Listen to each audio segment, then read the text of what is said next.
150 জনের জন্য বিরিয়ানি বানাতে কত টাকা খরচ হতে পারে, এটা দেখার জন্য সম্পূর্ণ ভিডিওটি দেখুন। 20 কেজি মাংসের সাথে 3 কেজি পেঁয়াজ দিয়ে দিয়েছি, 300 গ্রাম কাঁচামরিচ, 30 গ্রাম দারুচিনি, 30 গ্রাম এলাচ, 20 গ্রাম লবঙ্গ, 200 গ্রাম টকালু বকরা, 1 কেজি টক দই, 1 পিস বিরিয়ানি মশলা, 1 কেজি টমাটো, 20 গ্রাম হলুদের গুঁড়া, 100 গ্রাম ধনিয়ার গুঁড়া, 300 গ্রাম মরিচের গুঁড়া, 1 কেজি সরিষার তেল, 1 কেজি সয়াবিন তেল, 2 কেজি ঘি, একসাথে 800 গ্রাম লবণ, 150 গ্রাম সরিষা বাটা, 100 গ্রাম চিকন জিরা বাটা, 200 গ্রাম বাদাম বাটা, রসুন বাটা 300 গ্রাম, 300 গ্রাম আদা বাটা, একটা নারকেল বাটা। সব মশলা দেওয়া শেষ। চুলার উপর ডেকচি বসানোর সাথে সাথেই বৃষ্টি শুরু।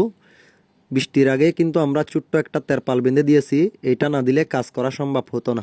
1 ঘন্টা ভালো করে কষিয়ে নিতে হবে, মাংস যতক্ষণ না ফুটে ততক্ষণ পর্যন্ত। 20 কেজি চাউলের জন্য 32 লিটার পানি দিব। পানি মেপে দেওয়ার কারণ হচ্ছে যে এই চাউলটা হচ্ছে যে কাটারিবুক চাউল। কাটারিবুক চাউলের মধ্যে এটা 1 নাম্বারটা। এটাতে যদি আমরা পানি মেপে দিই, 32 লিটার পানি দিই, 20 কেজি চাউলের সাথে বরাবর হয়ে যাবে।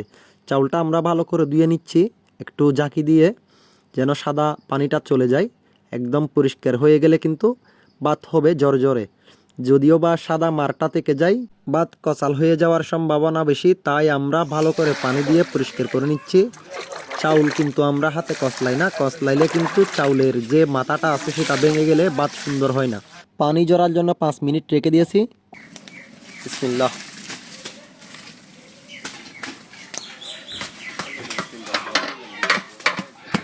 চাউল দেওয়ার পর এভাবে মিলাই দিতে হবে পানির সাথে মিশে যাওয়ার জন্য। 4-5 মিনিট বুট উড়ার জন্য একটু অপেক্ষা করতে হবে। ভালো করে নাড়াচাড়া করে নিচে যেন না লাগে, হাফ ভাত করে ফেলতে হবে পানিগুলা শুকিয়ে।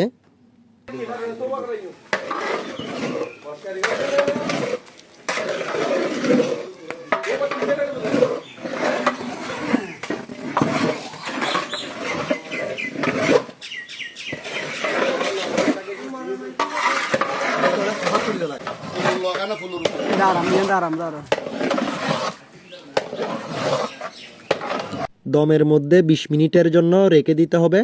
20 মিনিট পর